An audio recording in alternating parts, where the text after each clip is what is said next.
Welcome to Environmental Law course. Dear learner and viewer, we are going to have the second lecture on environment and sustainable development. You may rightly recall that we in the previous lecture have dealt extensively on the theoretical and conceptual foundation of sustainable development and environment, taking a very broad view of the environment and development, environment, sustainability, and economic development. We have tried to understand that what we have about the economic dimension of sustainable development. We have taken note that how sustainable development goals, along with the carrying capacity of the ecosystem, will pave the way for social and environmental dimension of sustainability, which eventually will be a kind of a human development of the people, ensuring equity and social justice and intergenerational equity. In this lecture, dear learner and viewer, we will discuss about the legal aspect of sustainability as we have a kind of a sufficient understanding of the theoretical and conceptual framework of the environment. Now we are taking a view that how the theoretical and conceptual framework transgress into the legal dimensions of sustainable development, which includes protection of human rights, which include the protection of rights of nature, which include the conservation of the inanimate objects, which also includes the solidarity rights, which also have a universal responsibility for not only the environmental but cultural heritage of the mankind at the global and the national level. The evolution of sustainability and law is a very progressive sounding discourse from the point of view of the environment and sustainable development. Right from 1972 down to this day, or we can say from Stockholm to Rio, the journey of the environmental law codification have highlighted this law and the sustainability. Of course, the World Commission on Environment and Development has been quite encompassing, taking a very rounded perspective of the environment, development, sustainable development, and the legal and the institutional mechanism which can go for a very long term understanding of economic growth and the resource management in a very judicious manner. Dear learner and viewer, we have seen that the World Plan Commission report have emphasized that the environment development and sustainable development, taking a very overall perspective, requires not only the anthropocentric approach, but sometimes it happens that most of the developmental strategy tries to be arrested into techno-centric approach. So there has been major crisis that what is anthropocentric approach versus what is technocentric approach when we try to evolve the sustainability law in the context of social justice and international or intergenerational equity. In this respect, we tries to devote most of the discussion to the word ethics of sustainability, which has been exaggerated into the Bertland Commission report, because while touching upon the economic, social, cultural, environmental, technological dimension of sustainable development, the Bertland Commission report was not oblivious of the fact that what is the ethical residue, which is very important, that we must take into account, that what is the ethical residue which can be added into the broader understanding of the sustainable development in the legal arena. In this respect, dear learner and viewer, we should treat that all human being is a part of community life, and all the living creature have the basic entitlement of the natural resources in this world. Therefore, every human being has a fundamental and equal rights of access to the natural resources, to have the requirement of decent standards of life on this earth. Every person is being entitled to have respect of these rights, as well as every person have a pious obligation and the solemn duty for the protection of the environment, so that the other user and the other generation are equally getting the fruits of the natural resources. So the entire life form system, or entire the carrying capacity of the earth, should respect independently that what is our broad responsibility, what are the impact of the overexploitation of the natural resources, and what is the fair assessment and estimation of the benefit and cost analysis of the resource degradation and the use.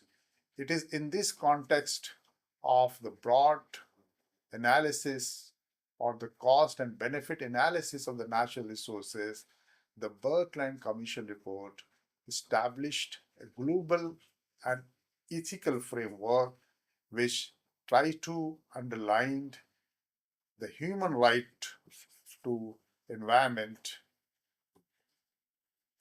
human right to environment. It also try to see that how the human right goals can achieve the environment and as well as the nature.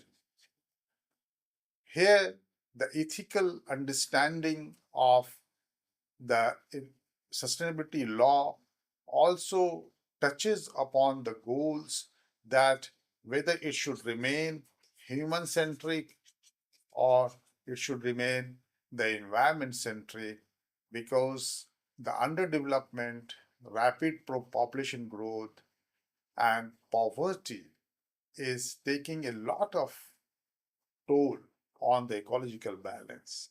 And therefore, we have to see that environment and sustainable livelihood, how it becomes easy, how it becomes difficult in the present model of development which we are pursuing.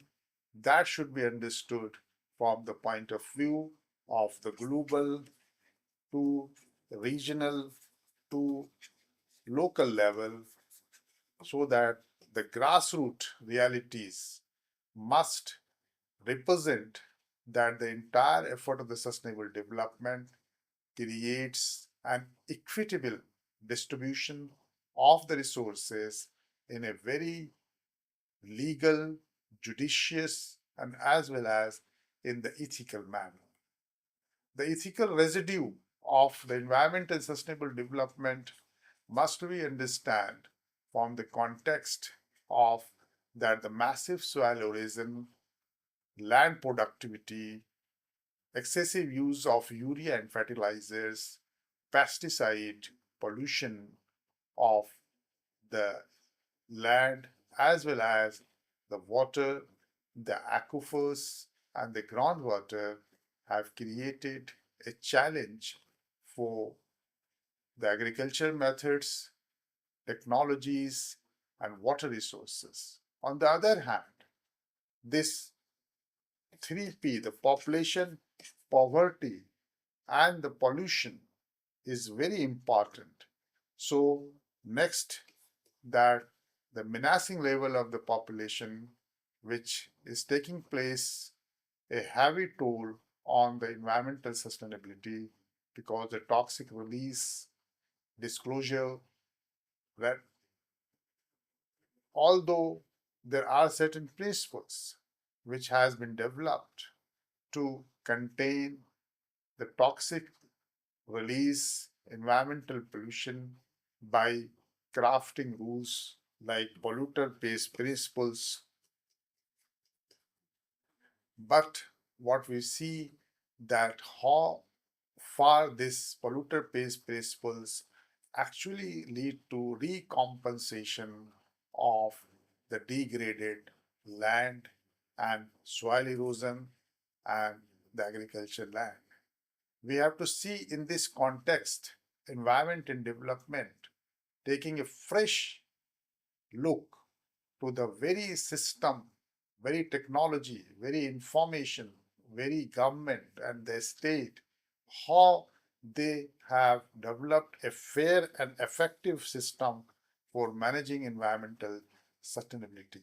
This needs a very critical look, and that critical look is again having the same kind of the discussion that what is viable, what is bearable, and what is equitable, because this is the ultimate goal of law.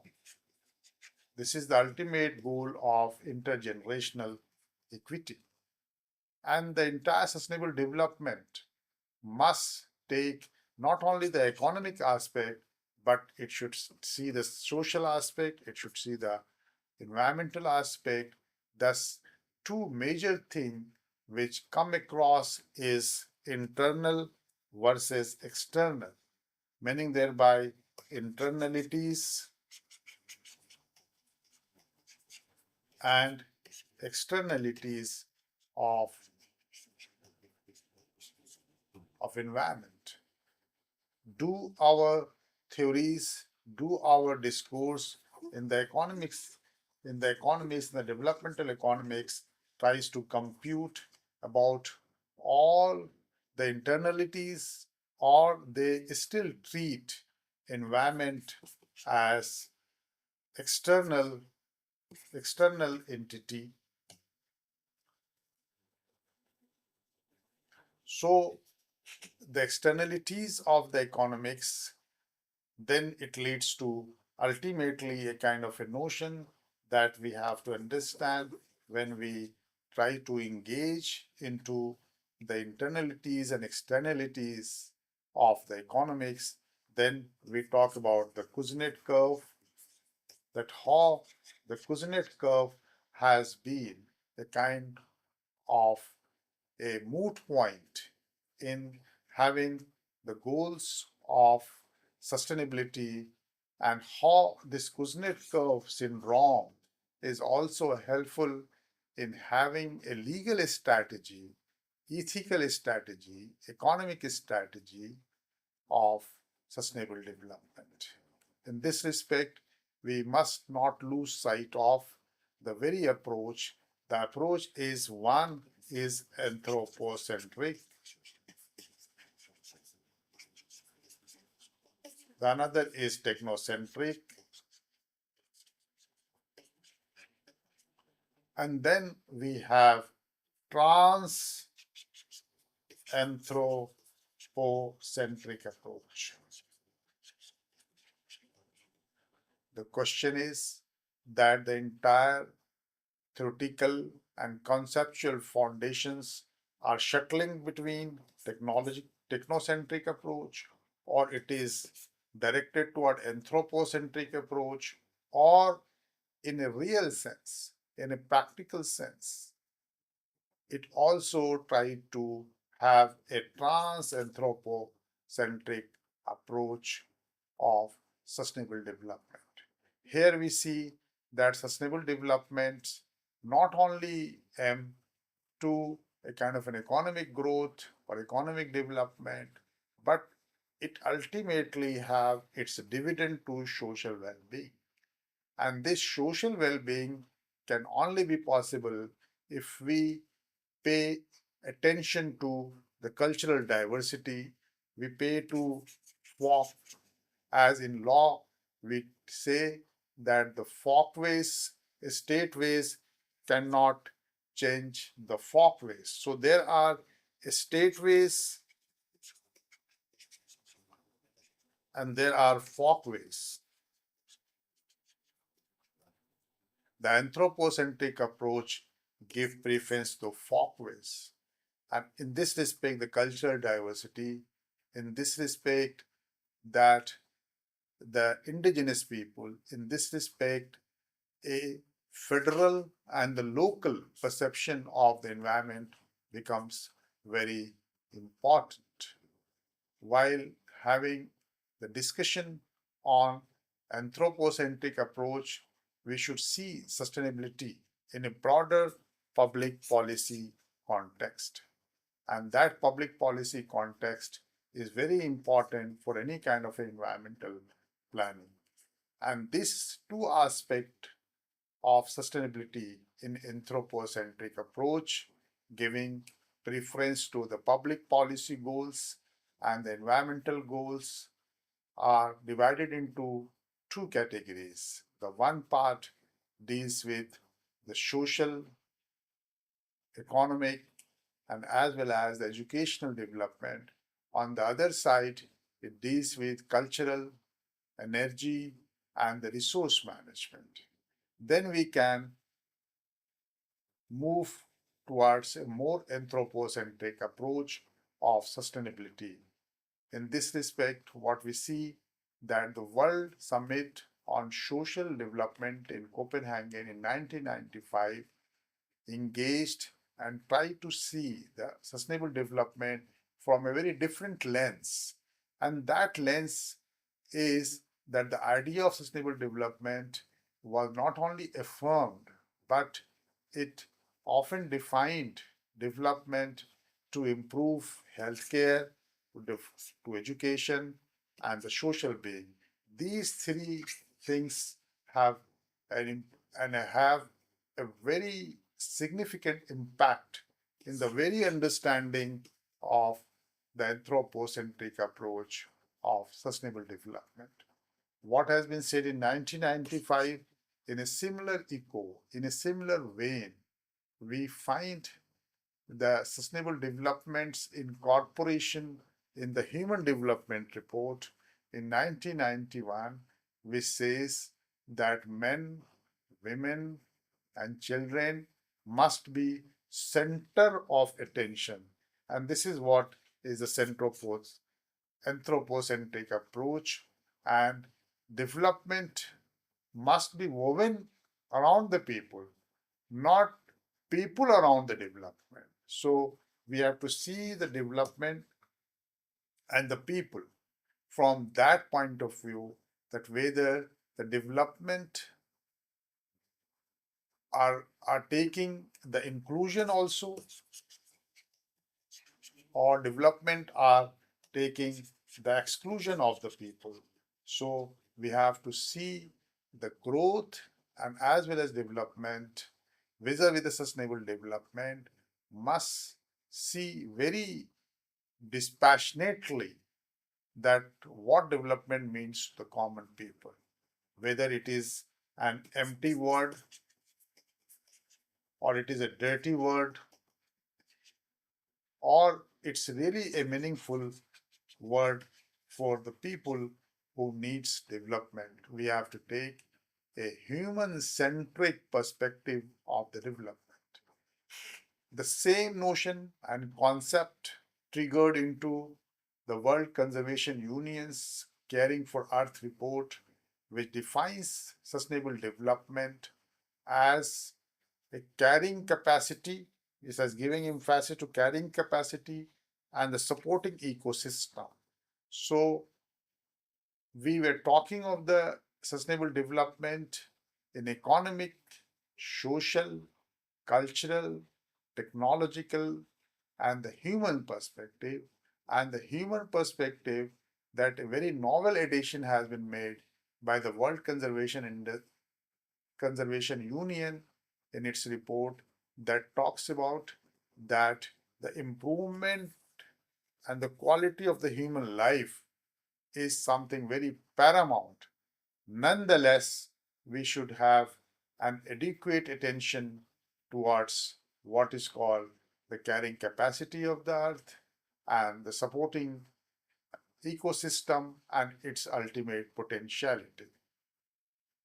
The anthropocentric approach, therefore, take a very broad perspective of economic, human, environmental, and technological aspect, but it takes two major quantum leap in understanding the social properties. So, sustainable development often defined from the standpoint of the social properties. And here the social properties very well underlines that it should improve living standard of the humanity, but at the same time it should not go beyond the carrying capacity of the environment. And this social property notion is very important, or what you can say, that the communal property notion, that the communitarian property notion is very important, and it's a very innovative dimension to not only the anthropocentric approach but the entire notion of sustainable development, because it deals with convergence, it deals with a synergy of economic development with social equity, and as well as the environment protection. This concept was elusive for a long time, therefore, that we should not be very elusive to this concept, but try to come very closer, and we have a deeper commitment to economic development, social equity, and environment protection. So, if we have this kind of a perspective, then it is possible that it will not only make the economic properties, but it can go for the social properties, and that judiciously gives equal value to the standards of the life and as well as the capacity of the environment. Thus, the another aspect of the legal foundation of sustainability, as it has been defined in the World Conservation Strategy 1980, that it talks about sharing environmental responsibility nationally and globally.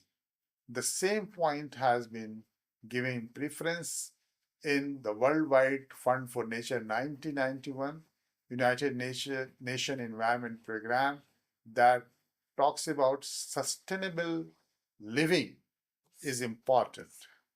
Not only the sustainable development, it's a theory and practice, but it should have a sustainable living where the environmental limit and the natural resources and the quality must go hand in hand.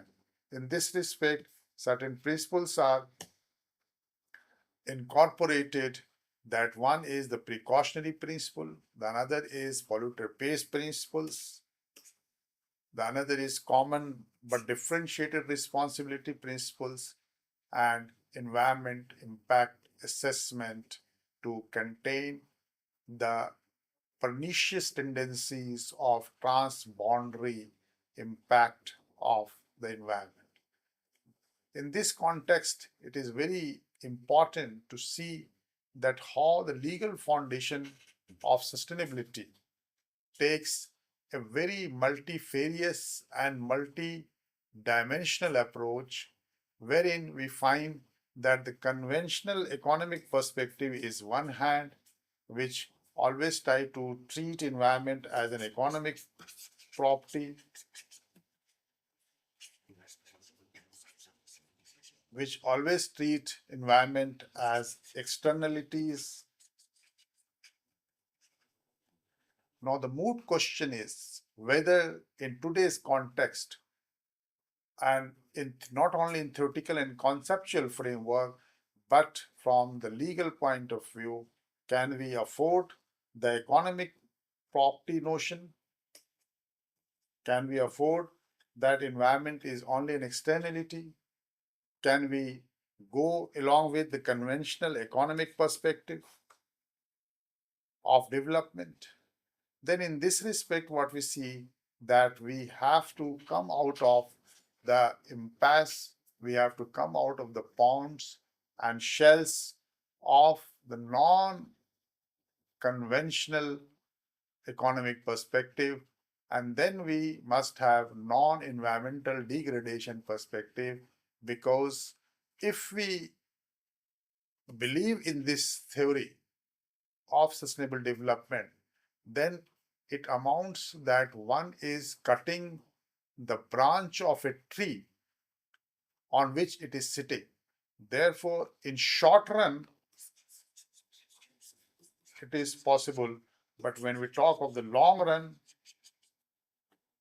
this is not, this theory is not of much help. Therefore, we should hone our strategy by coming out of these ponds and shells, and then we can have a kind of a concept which talks about the non-environmental degradation perspective, where the environment is considered as internality.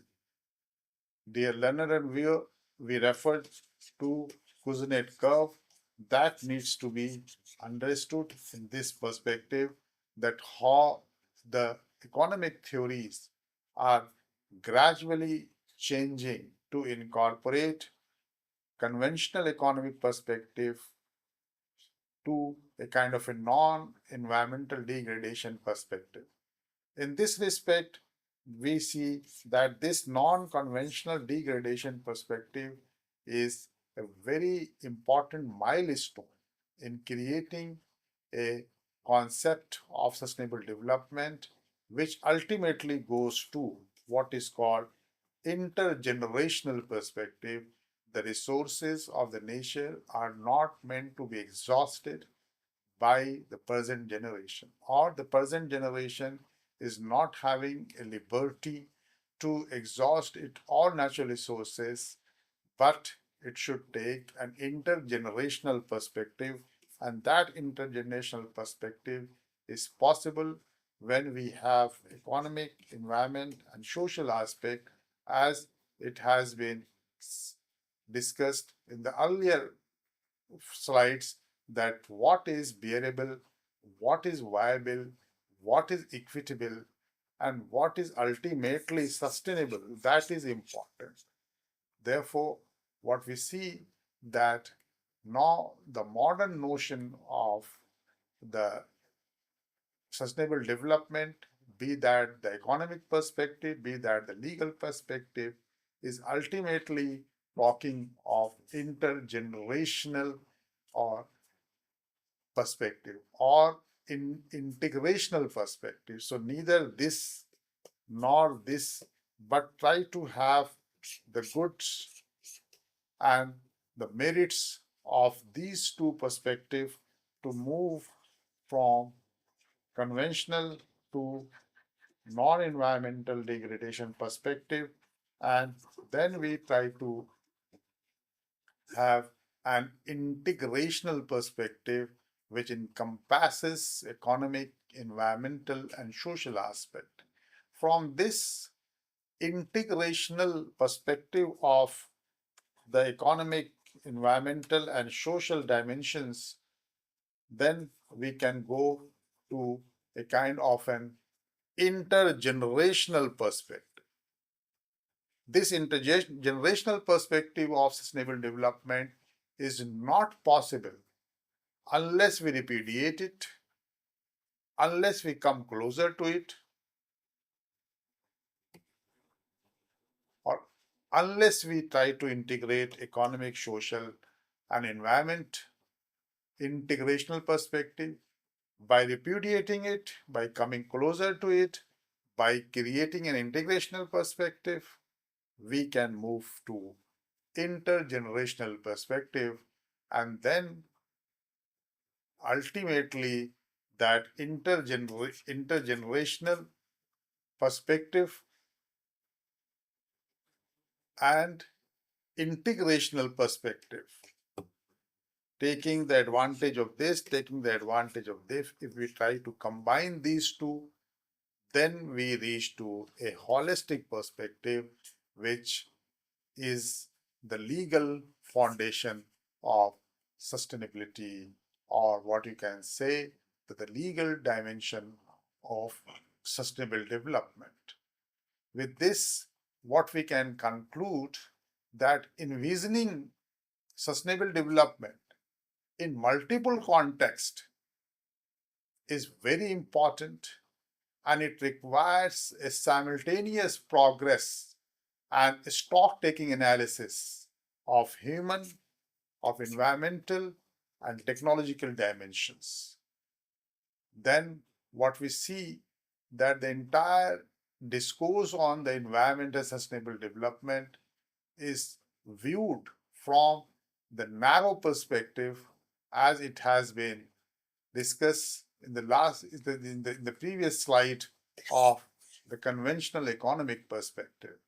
Therefore, this narrow economic perspective requires a suitable amendment and readjustment, so that the exploitation of the natural resources, so that the loss of biodiversity, so that the perpetual spoliation of the environment, so that the climate change adverse effect and cannibalistic consumerism, which is depleting continuously, gradually, perpetually the entire resource base by the people, by the population, by the pollution, that has to be really combated, that has to be really contested, that has to be really controlled upon, and then the economic, human, environmental, and technological dimensions of the sustainable development ultimately leads to present and future generations a very holistic understanding. Therefore, the four dimensions of the sustainability are closely linked, and unless it has been linked, we cannot have a human capital. We cannot have efficient and reconciling development. We cannot have adequate and even development. Therefore, in sustainable development or environmental sustainability must be not only a legally compliant kind of a notion, but it is morally imperative proposition that the world has to understand, that world has to be meaningfully engaged, that the world must sort out the practical goals and implementing mechanism as it has been declared in the various declarations, be that Stockholm, be that World Charter for Nature, be that the Rio Declaration, which hinted about human right to healthy environment. With this, we can say that the entire notion and concept of sustainable development is an integrated perspective and a holistic perspective, which ultimately combines intergenerational equity, which combines integrational perspective, which takes into non-environmental degradation perspective. We try to set at abeyance the conventional economic perspective.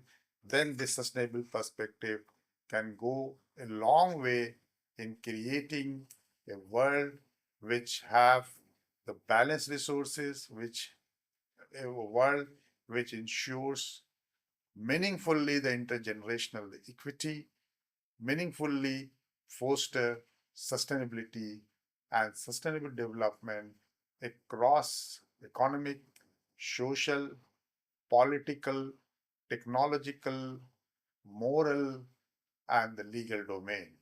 With this, dear learner, I wish you a happy learning.